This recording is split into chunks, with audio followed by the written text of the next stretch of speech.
অতি অচিরেই আল্লাহর মনোনীত ইমাম জমিনে বিচরণ করবেন।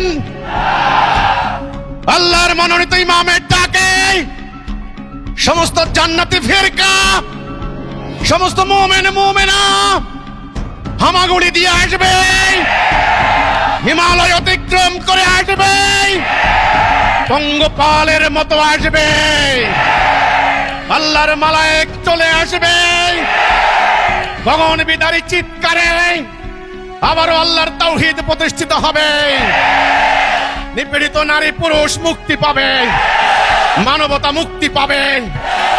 হে মানুষ, আমি তোমাদেরকে ডাক দিচ্ছি, আমার আহ্বান শোনো। তোমরা বাঁচবে, তোমরা দিশা পাবে ইনশাআল্লাহ। কোন অ্যাটম বোম তোমাদেরকে ধ্বংস করতে পারবে না, তোমাদের ভবিষ্যৎ ধ্বংস করতে পারবে না। হিজবুত তাওহীদ আল্লাহর মনোনীত, ইনশাআল্লাহ আগামী দিন প্রমাণিত হবে ময়দানে। আল্লাহর বিজয়ের মধ্য দিয়ে আল্লাহ হিজবুত তাওহীদের সত্যায়ন ফাইনালি ঘটাবেন ইনশাআল্লাহ।